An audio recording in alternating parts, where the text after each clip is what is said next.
Uma vez, hoje é 8 de março, né, de 2023, parabéns às mulheres, né, presentes, né?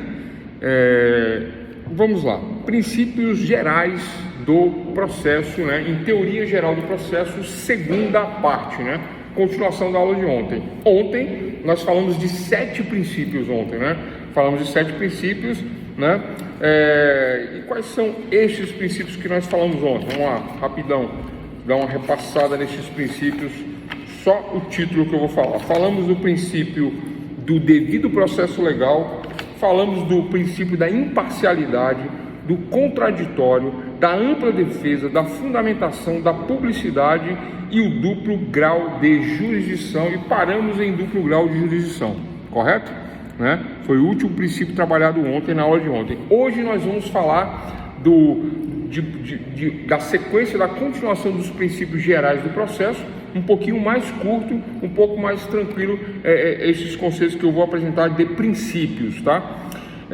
E os princípios são, da aula de hoje, ação e disponibilidade, né?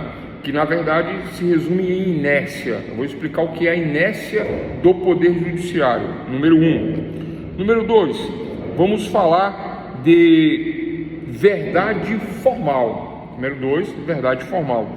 E na sequência nós vamos falar de verdade material. Verdade formal, e na sequência verdade real. Verdade formal e verdade real. Número 4, lealdade processual. 5, oralidade. E por último, economia processual. Falei certo? Acho que não, né? Vou repetir. Número 1, princípios gerais. Número 1, ação e disponibilidade. 2, verdade formal, verdade real, lealdade processual, oralidade e economia processual. São 6 princípios. Tá tranquilo, pessoal? É que eu tenho um esqueminha que eu sigo aqui, né? E tá faltando um esqueminha aqui, eu acrescento ele na hora que eu estou trabalhando esses conceitos, né? Então vamos lá. Dentro desses 6 princípios que nós vamos falar. Primeira coisa que nós temos que recordar, relembrar da aula anterior, da aula de ontem, é que os princípios, segundo o professor Miguel Reale, né, os princípios são verdades fundantes. E o que são verdades fundantes? São as verdades que fundamentam, as verdades que vêm da base, da origem, né? A verdade que sustenta todo um sistema jurídico, né? Então, primeiro eu tenho esta verdade, aquilo que é tido como verdade, aquilo que é tido como verdadeiro, aquilo que é aceito dentro da sociedade, num primeiro momento. E aí, com a formação da norma, com a formação da lei, e a primeira lei é a lei constitucional, então, no primeiro momento, o princípio. Segundo, a Constituição. Depois, as leis infraconstitucionais. Nós falamos disso ontem, né? E os princípios, eles são norteadores, eles são embasadores, são, como diz o professor Miguel Reale, verdades fundantes. Estas verdades é que fundamentam a norma. Então, nós falamos de 7 princípios ontem, vamos falar de 6 hoje, uma continuidade, parte 2. Anote aí, primeiro princípio da aula de hoje. Primeiro princípio da aula de hoje é chamado de princípio da inércia, conhecido também como ação e disponibilidade. Princípio da inércia.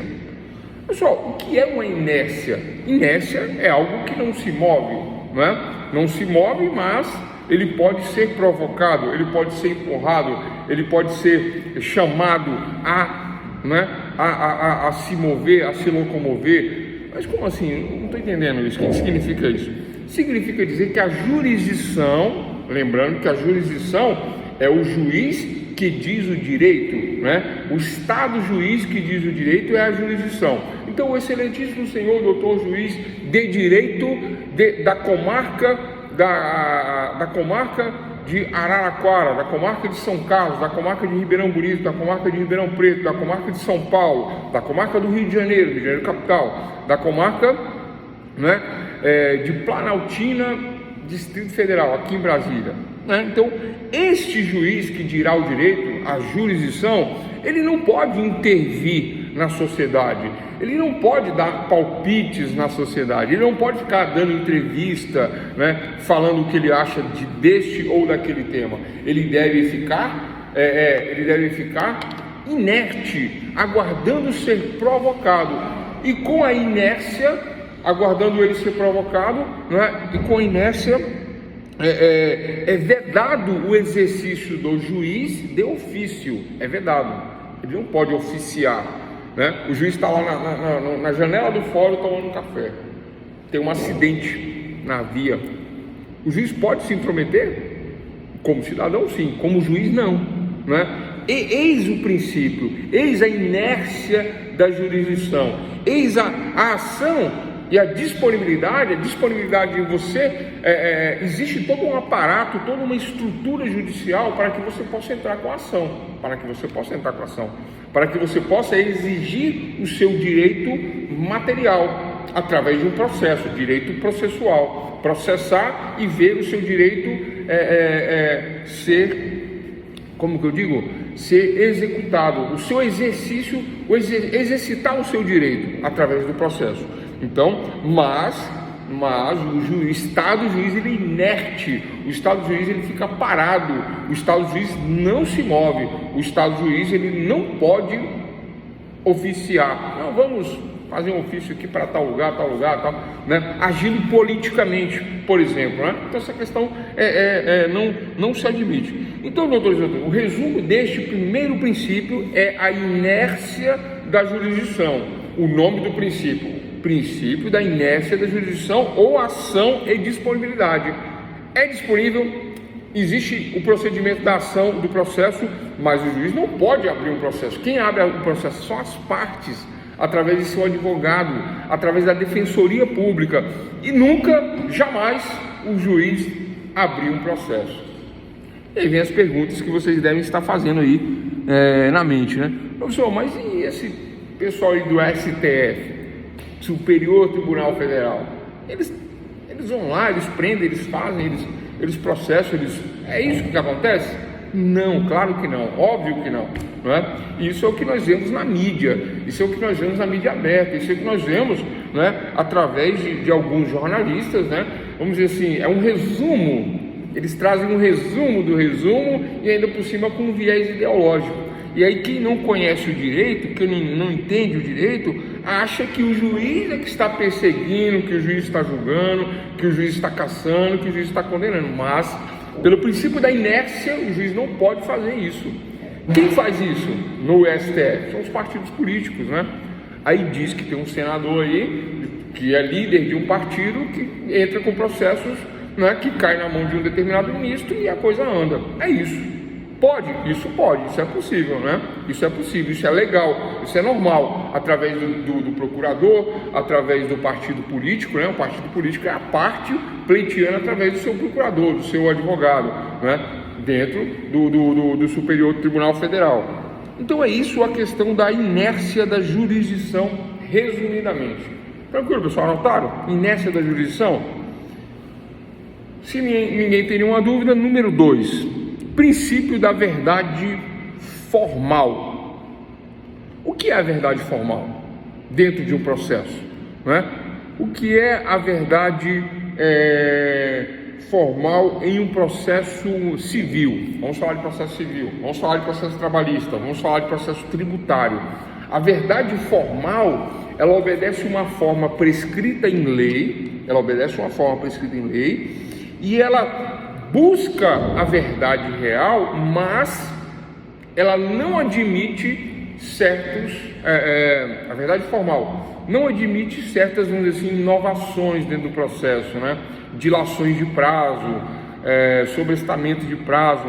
A verdade formal não admite isso. A verdade formal no processo civil,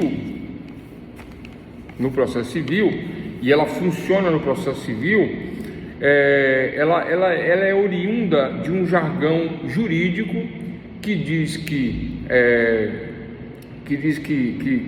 o que não está nos autos não está no mundo. Vocês já ouviram esse termo? O que não está nos autos do processo, não está no mundo. Eu não posso reconhecer algo que não está no processo, só posso reconhecer aquilo que está dentro do processo. Então a verdade formal, a verdade material, a verdade documental, a verdade trazida pelas testemunhas, trazida pelo laudo, é chamado de verdade formal. Verdade formal. Isto é utilizado em processo civil. Essa verdade formal, considera o interesse privado disponível posto em jogo. Pessoal, quem quiser anotar, a verdade formal considera o interesse privado disponível em jogo. Qual é o interesse privado disponível em jogo? Se eu estou me separando e eu tenho a escritura de um imóvel, eu tenho um contrato de compra e venda de um imóvel dizendo que esse imóvel é meu, ele entra na separação.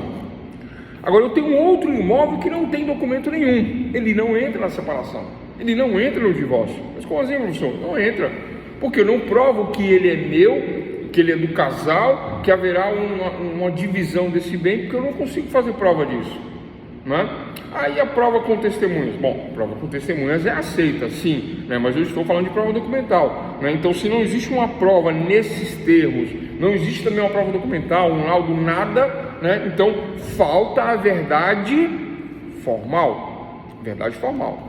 Verdade formal não é verdade real. Por que verdade formal não é verdade real? Porque a verdade real, a verdade verdadeira, a realidade é que o lote é meu, o terreno é meu. Mas eu não provo que o lote é meu, eu não provo que o terreno é meu. Não provo. Simplesmente não provo. Por que eu não provo? Porque trata-se de verdade formal, dentro do processo civil. Alguma dúvida sobre isso? Esse princípio parece complicado, mas não é. No processo civil, trabalhista, tributário, só é admitida a verdade formal. Só é admitida a verdade formal. Se eu tenho provas concretas, eu vou utilizá-las e ponto final. Verdade formal, provas concretas, Há uma passividade do juiz, porque o juiz ele pode até enxergar, mas não pode falar, porque ele é inerte. Princípio anterior, primeiro princípio, inércia da jurisdição, inércia do juiz. Segundo princípio, verdade formal. Eu sei que existe a prova, mas eu não vou ficar ensinando advogado, não posso fazer isso, sob pena de ser parcial. Olha o princípio número 1 lá da aula passada. Parcialidade. Eu não posso ser parcial, eu tenho que ser imparcial. Sendo imparcial, eu fico quieto, não falo nada. Então, esse princípio formal, ele respeita a forma escrita, a forma escriturada, o laudo, ele respeita as testemunhas. Eis a verdade formal. Compreendem verdade formal? Baseada em provas concretas. Vou repetir o que eu falei anteriormente. Considera o interesse privado e disponível em jogo. Professor, então o princípio, a verdade formal considera o interesse privado. Que interesse privado é esse? Falamos na aula anterior, vou repetir. Um divórcio interessa quem? As partes. Não interessa a sociedade, o divórcio. As partes em jogo, se divorciando. Uma separação, as partes, alimentos, as partes. Então, esse interesse privado disponível em jogo, eu vou provar, não vou provar, mas é entre as partes. É direito privado, é direito civil. E ponto final. Direito privado, direito civil. Tranquilo? Agora, olha só, falamos da inércia do juiz, número 1. Falei da verdade formal, número 2, formal. Direito civil, interesse privado. E agora vamos falar da verdade real. Inércia, formal e real. Como que funciona a verdade real? A verdade real já não tem a ver com interesse privado. A verdade real tem a ver com direito público. Essa é a diferença. Verdade formal, direito privado. Verdade real, direito público. Fulano matou a ex-namorada, a ex-esposa, a ex-mulher, matou porque ela estava grávida e pediu pensão na justiça. Já ouviram esse caso? É um caso famoso. Matou, dizem que matou. Cortou o corpo, em partes, e aí dizem que deu partes do corpo para os cachorros comerem. E outra parte enterraram, e outra parte parece que concretaram em um prédio. Foi o que a gente ouviu aí. Se é verdade, eu não sei, Mas o que falaram, o que comentaram, saiu tudo isso na mídia, tudo isso que eu acabei de falar, Mas onde está esse corpo? Não se localizou o corpo até hoje. Eu posso acusá-lo de homicídio? Se não tem corpo, me parece que não tem homicídio. Se não há prova formal, da verdade formal, me parece que não há homicídio. Não é isso mesmo? Que eu acabei de falar anteriormente, né? Prova formal, verdade formal. Mas a verdade formal, ela só considera o laudo, a prova, ela só considera o que está escrito no papel, a verdade formal. Mas, se tratando de um homicídio, e o homicídio é de direito penal, não é de direito civil, e o penal é a verdade real, exige a verdade real, porque a verdade real é de interesse público. Professor, qual a diferença do interesse público e do interesse privado? Se o Código Penal, ele é todo de interesse público, quase todo, nem todo, né? Mas o Código Penal, ele é 90% de interesse público. Homicídio, roubo, estupro, latrocínio, estelionato agora passou, né, ser mediante queixa-crime, é de interesse privado, né? Se a vítima tem que correr atrás, né? Mas os crimes de interesse público, né, eles esbarram em um princípio, e esse princípio é da verdade real. Então, o autor do homicídio, né, embora não ache o corpo, embora ele negue que foi ele fala, não fui eu, mas houve homicídio. E como que eu sei que houve homicídio? Por pressupostos, por premissas, um conjunto de premissas menores somadas que me levarão a uma premissa maior. Brigas, desentendimentos, testemunhas, um fala daqui, outro fala dali, mas o corpo não foi localizado. Então, do ponto de vista da verdade real, do ponto de vista da verdade formal, né, eu não tenho provas, porque eu não tenho corpo. Não tenho. Mas eu tenho indícios, né, coisas que indicam, testemunhas, conversas, relatos que indicam que foi fulano. E aí, eu esbarro agora na verdade formal, que me diz, eu não tenho prova porque eu não tenho corpo, né? Não tenho prova do homicídio porque eu não tenho corpo. Não sei, não posso afirmar que matou, não tenho corpo, mas o corpo está desaparecido, o corpo está sumido, o corpo não aparece, não vai aparecer. Procuraram, botaram retroescavadeira, botaram um trator, tudo, mas não localizaram o corpo. Mas se apurou o delito. Se apurou esse delito pela verdade formal ou pela verdade real? E aí, doutores? Essa é a pergunta, né? Delito de homicídio. Vou voltar. No divórcio e na separação, só vale a verdade formal. No direito civil, só vale a verdade formal.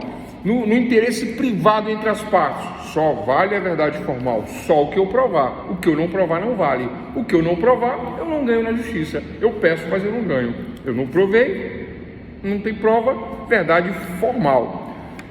Quando existe o interesse público, agora mudou tudo. Quando existe o interesse, qual é o interesse público? O interesse da sociedade, porque a sociedade não admite o homicídio, não admite o feminicídio, o roubo, etc. A sociedade não admite. E esses crimes, esses delitos são crimes de ação penal pública incondicionada. Independente da condição, o Estado vai apurar, vai correr atrás.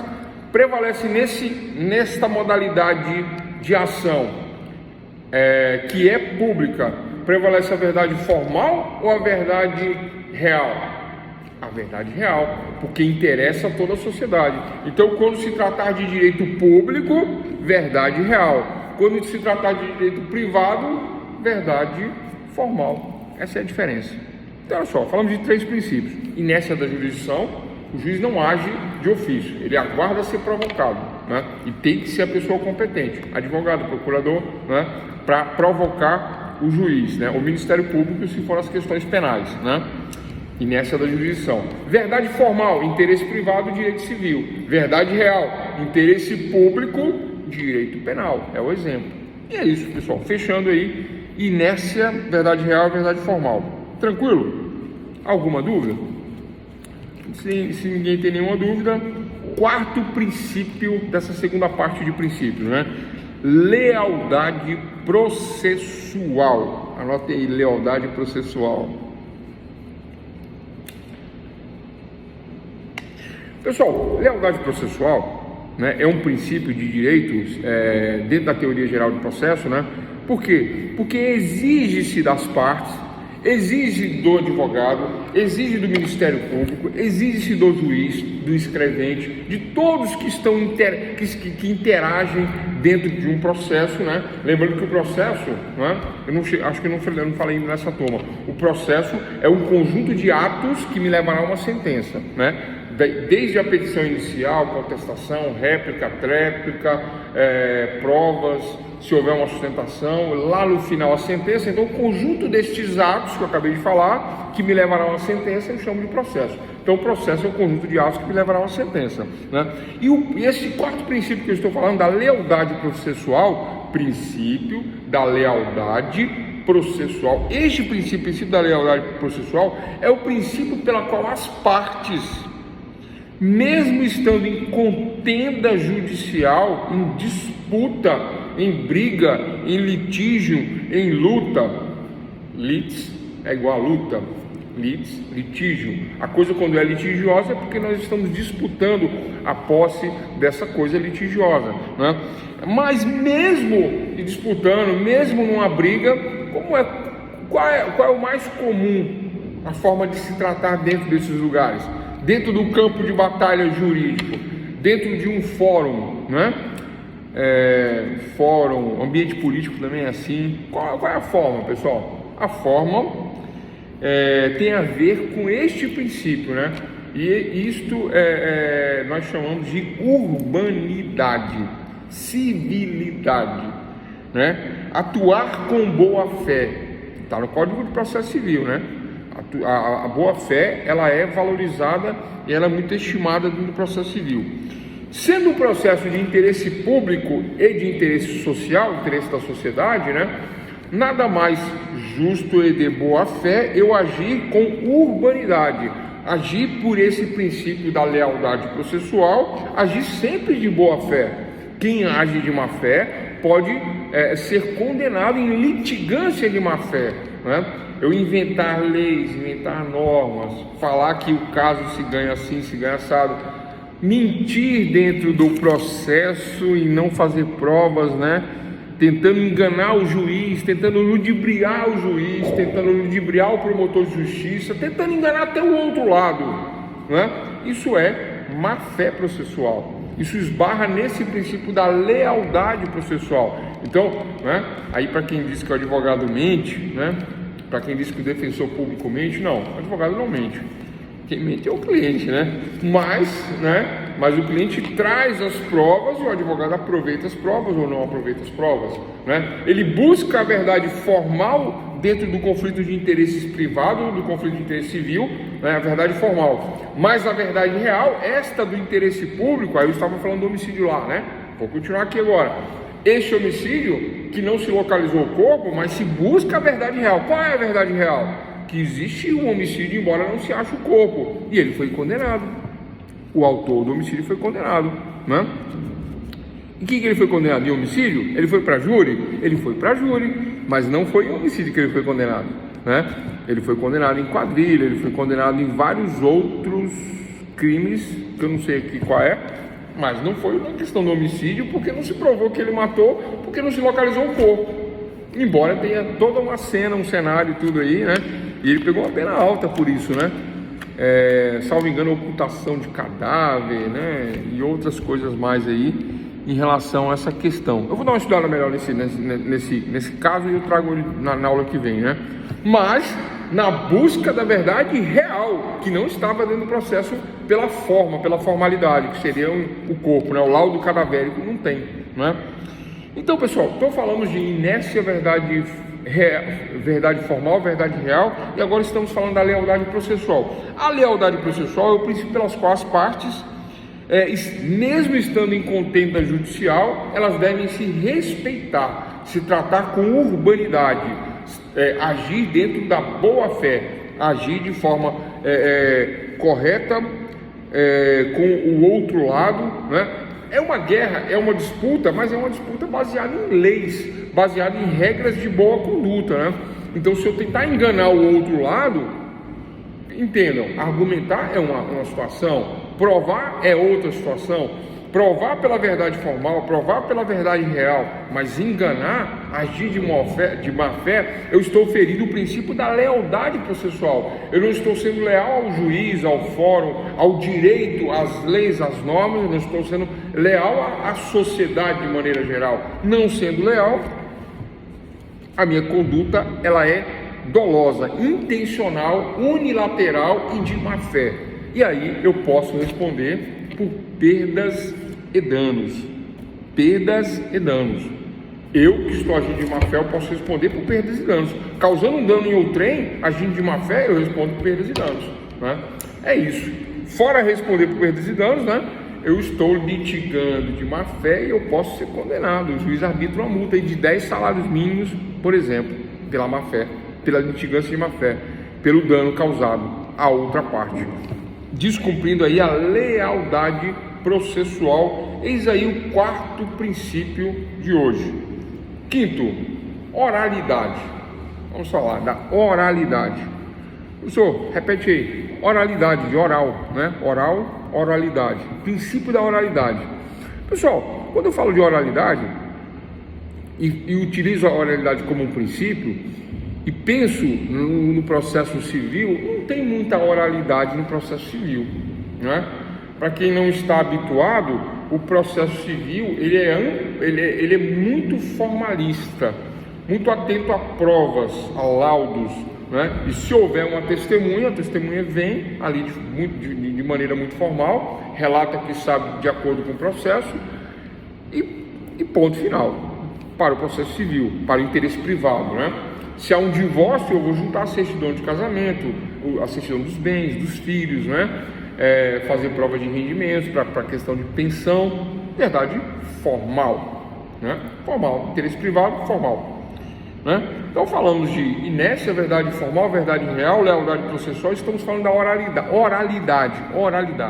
Olha só, a oralidade tem como base, né?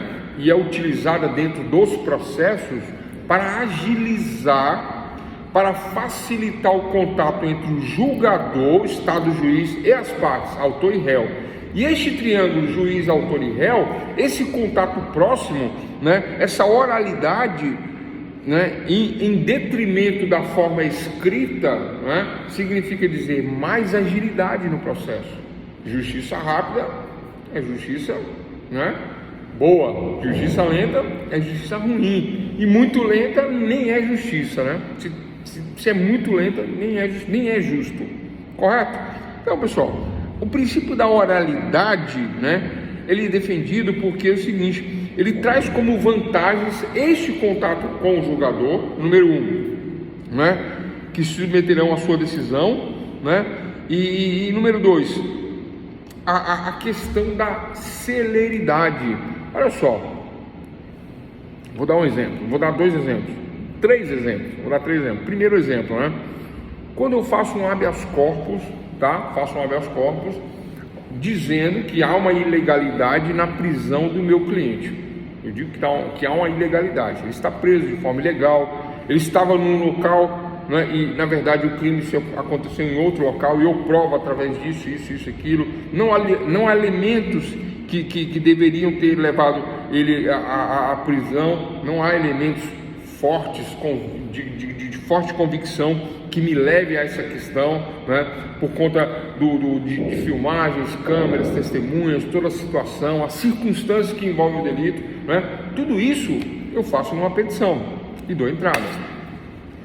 Tem advogado que faz petição com 30, 40 laudas, 50 laudas e quer agilidade na justiça. Não dá para ter agilidade. Se o juiz tiver que ler 50 laudas, como é que o processo vai ser rápido? Não consegue, porque não tem uma pessoa para julgar, tem N pessoas para serem julgadas, né?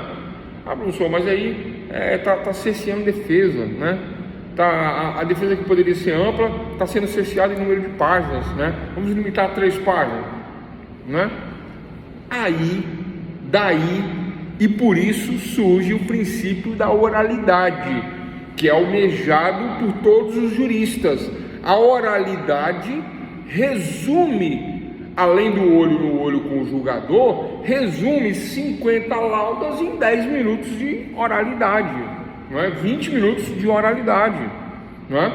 Então eu, na sustentação oral dos argumentos, pelo princípio da oralidade, que deve ser sempre buscado, eu procuro o quê? Agilizar o processo. Por isso que eu falei do habeas corpus, que em habeas corpus, muitas vezes, o que acontece no habeas corpus, ele vai lá para o tribunal, aí pergunta se você quer fazer a sustentação oral. Evita do juiz ler 200 laudas, porque lá em sustentação oral, eu vou falar em 10 minutos, todos os argumentos, vou nos pontos certinhos, vou explicar o que eu quero. O princípio da oralidade. Compreenderam, doutores? Esse é um primeiro exemplo. Outro exemplo, tribunal do júri. É oral. É oral. Quando chega naquela fase ali, é oral. Por que oral? Porque olho no olho do juiz, olho no olho dos jurados, olho no olho, e esse olho no olho ajuda e acelera o processo. Esse é o segundo exemplo, não é? E terceiro exemplo, último exemplo, né? Último exemplo. Dentro dessa questão da oralidade, vou explicar para vocês uma coisa muito importante, né? O processo penal, que é de interesse público, a última fase do processo penal não é igual ao civil. No civil é tudo escrito, tudo formal, verdade formal. No penal, na última fase do penal, agora tem um artigo que não é novo, né? A gente fala que é novo, mas não é novo, né? De 2003, acho que até antes, 400, 401, 402, 3 do Código de Processo Penal, que diz que a última fase é oral. Como assim, professor? Na hora da argumentação final, depois de ter ouvido o réu, ouvido as testemunhas de acusação, testemunhas de defesa, não nessa ordem, né? Eu vou falar da ordem, certinho? Ouvido as testemunhas de acusação, ouvido as testemunhas de defesa, ouvido o réu, analisado todas as provas, etc e tal, o juiz chama a acusação e a defesa para alegações finais orais, por esse princípio aqui, da oralidade. Aí é aquela história, tem que ter um preparo, né? E quem não tem um preparo, toma um susto na hora, né? Porque aí pode dar aquele branco, né? O juiz fala assim, bom, encerramos a instrução, vamos agora para os debates orais. Desse jeito. Aí o advogado não está acostumado, ele se enfia debaixo da mesa. Né? O promotor está ali todo dia, está acostumado, né? Mas o advogado às vezes está iniciando e tem essa dificuldade, né? Eu passei por isso duas vezes só, logo no começo, há 20 anos atrás, depois não, né? Depois não tem mais dificuldade. Qual o segredo para dominar a sustentação oral? Conhecer a matéria, saber o que está fazendo, saber o que está falando. Você não vai faltar argumento, não vai dar branco, não vai dar nervoso, porque você sabe muito.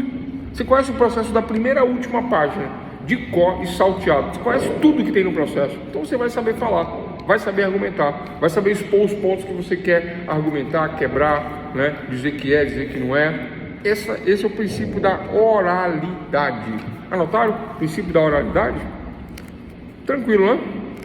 Qual o objetivo? Contato pessoal e celeridade no processo. E último princípio. Pessoal, não vai nem até meia-noite hoje. Último princípio já. 8h32, último princípio. Eu achei que ia levar 1 hora, vai levar 40 minutos, né? Último princípio, princípio da economia processual. Anotem aí, economia processual. Falei de inércia, verdade formal, verdade real, lealdade processual, oralidade e último princípio, sexto e último princípio, economia processual.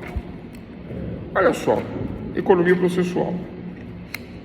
O que é economia processual e por que esse princípio existe e por que este princípio é importante e por que nós estamos falando dele e por que se busca a economia processual? Olha, doutores, o processo ele tem despesas. Se paga o juiz, se paga promotor, se paga defensor, paga seu advogado, né? Mas vamos falar do que é público. Paga-se todos esses funcionários públicos. Paga o escrevente, 2, 3, 4, mantém-se uma vara civil ou criminal funcionando, mantém-se isso, né? O que mais? Além disso, além deste funcionamento, nós temos também equipamentos. Agora com a digitalização, né? Papel reduziu-se o consumo de papel ao máximo. Tinta de cartucho, toner, reduziu-se ao máximo, quase não se usa, eu evito papel, né? Eu já pego dos meus clientes tudo digitalizado, peço até em PDF, me manda em PDF que fica mais fácil, né? Faço para quem? Faço para todo mundo, faço para mim, faço para o fórum, né? E economiza aí o material. Isso do ponto de vista particular. Do ponto de vista público, o advogado faz um processo e erra o nome do processo. Aí o que o juiz faz?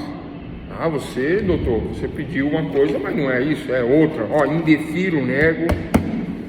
Vamos refazer tudo de novo. Aí o que acontece? Existe uma perda de tempo aí nessa situação, existe um gasto com material, com funcionário público, etc. Então tudo isso fere a economia processual. Qual é o motivo da economia processual? A coisa pública. A coisa pública é público. E se é público, o dinheiro de quem que é? Do povo. O dinheiro é da sociedade. O dinheiro do povo, o dinheiro da sociedade. Como é que fica, doutores e doutoras? Eu tenho que fazer economia, né? Então, às vezes o advogado entra com uma cautelar de reintegração de posse. Mas o que é isso, professor? Cautelar de reintegração de posse? Para tirar o inquilino do imóvel, que é dele. O imóvel é meu inquilino não está pagando aluguel, cautelar de reintegração de posse. Aí o juiz fala assim, não, peraí, cautelar é urgência, é uma medida acautelatória. E reintegração de posse é quem perde a reintegração quem perde a posse por conta de um esbulho ou de uma invasão. Aí eu tenho que reintegrar, porque houve ali um delito de esbulho ou de invasão. Houve um delito de esbulho possessório. Eu perdi a posse porque o invasor foi lá e invadiu. Essa é a questão, né? Essa é a questão. Mas aí eu tenho um inquilino e o inquilino não paga aluguel. Ele invadiu? Não. Ele entrou como? Com um contrato de locação, mas agora ele não paga. Ele é invasor? Não. Porque ele não paga, ele é invasor? Não. Mas o advogado entra com a cautelar de reintegração de posse, junta documentos, junta tudo, fala que não está pagando aluguel. Pessoal, e aí, como é que fica? Princípio da economia processual. O juiz vai aproveitar os atos processuais realizados de petição, de documentação, de provas, não vai mandar extinguir a ação e abrir uma nova. Vai dizer, emende, Vossa Senhoria, doutor advogado, emende a petição inicial, né? Com outros argumentos, né, para que ela fique apta à procedibilidade, etc. Emende, né, sob pena de indeferimento, né? Mas entendo eu, Estado juiz, que não se trata de reintegração de posse, porque você nunca perdeu a posse, a sua posse está alugada. Então não é uma cautelar de reintegração de posse, né? Não é uma cautelar de reintegração de posse, é uma ação de despejo por falta de pagamento de aluguéis. Não é essa a questão?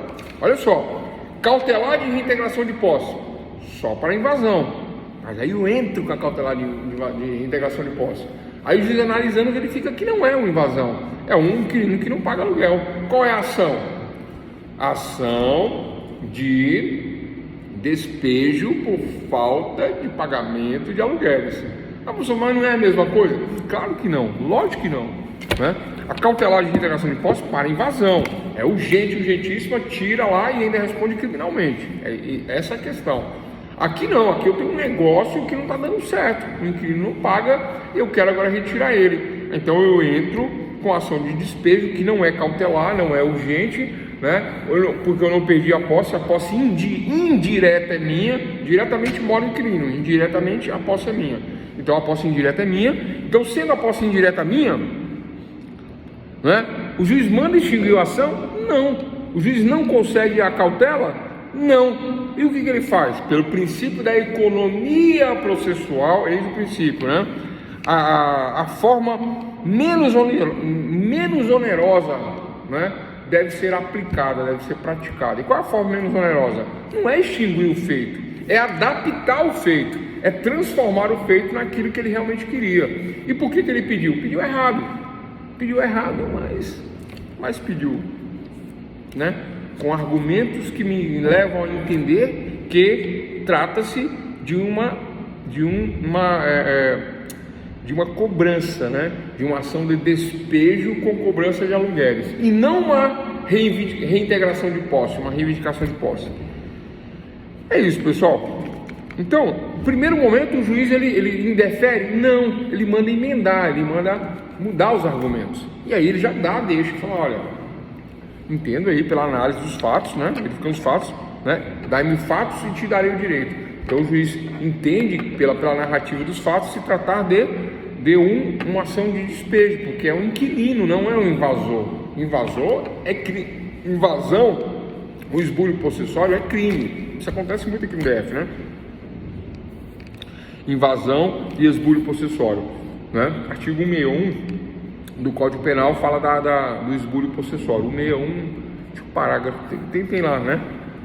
Do Código Penal, né? É um delito que é apurado e aí se tira o invasor, né, de forma cautelar, de forma até liminar, né? Com urgência, para que ele não faça uma casa, para que ele não faça benfeitorias e depois cobre essas benfeitorias, né? Então, esse é o procedimento. O juiz não extingue a ação, porque se ele extinguir a ação, isso gera um ônus para o Estado. E esse ônus quem paga? A sociedade. Então é de interesse público se fazer uma economia processual. Esse é o conceito. Tranquilo, pessoal? Olha só, na aula de hoje falamos de 6 princípios. Foi rápido, né? Foi rápido. Falamos de 6 princípios. Número 1, inércia da jurisdição ou inércia do juiz, né? Aquele que diz o direito, ele não pode, né, ficar dando entrevistas na ONU, em Nova York, ir na televisão dar palestra. Não pode, entendeu? Não é para isso. Quem diz o direito, jurisdição, juris, direito, iuris, dição de dictio. Quem diz o direito? A jurisdição, o Estado juiz diz o direito. Como que ele diz o direito? Ora, de forma imparcialidade, nós estudamos lá atrás, imparcialidade, e todas aquelas outras questões. Mas, na aula de hoje, o primeiro princípio é da inércia. Ele tem que ficar quietinho, não se meta, senhor juiz. Se eu precisar, aí sim eu vou acioná-lo e ele estará disponível. Ação e disponibilidade, princípio da inércia. Número 1, falamos isso hoje. Número 2, verdade formal e verdade real. Verdade formal para o interesse privado, prova, documentos, né? Isso é verdade formal. No direito, interesse privado. Eu digo que sou dono do imóvel e provo. Pode dar verdade formal. Eu digo que sou dono do imóvel e não provo. Então eu não sou dono do imóvel. Ah, professor, mas é a verdade real? Eu sou mesmo dono do imóvel? Não existe isso. No direito civil não, né? E no criminal? Criminal de interesse público. Estão dizendo que ele matou, todos dizem que ele matou, as testemunhas falam que ele matou, falam até como ele matou, mas não se achou o corpo. Então eu não tenho a verdade formal, não tenho o laudo cadavérico, eu não tenho homicídio, eu não tenho a verdade formal. Mas no criminal prevalece o interesse público, da coisa pública, e esse interesse público será atendido pela verdade real, não formal, real. Continuando, lealdade processual, que é a urbanidade, é a boa-fé dentro do processo. Agiu de má-fé, litigância de má-fé e responde por perdas e danos. Oralidade, né, tem a ver com economia, né, e a oralidade, ela está presente nos processos penais. Pessoal, por que a oralidade está presente nos processos penais e não está presente, quase não existe nos processos civis? Por que isso? Porque a liberdade não pode esperar, porque a liberdade é tratada com a oralidade, porque a oralidade é célere, é rápida e resolve a questão. Por isso que quando eu entro no penal, 2, 3 meses está resolvido. Eu entro no civil, 2, 3 anos. 2, 3 anos. Um exemplo, guarda de menor. Guarda de menor na vara civil, 1 ano. Na vara penal, Estatuto da Criança e Adolescente. Quando é na vara penal, sabe o que acontece? 1 mês resolve a questão. É isso, pessoal. Tranquilo? Então fechamos aqui, né? E o último princípio é a economia processual, né? Que acabamos de falar, não preciso repetir. Então fechamos aqui os 6 princípios, segunda parte, teoria geral do processo e ponto final. Alguma dúvida?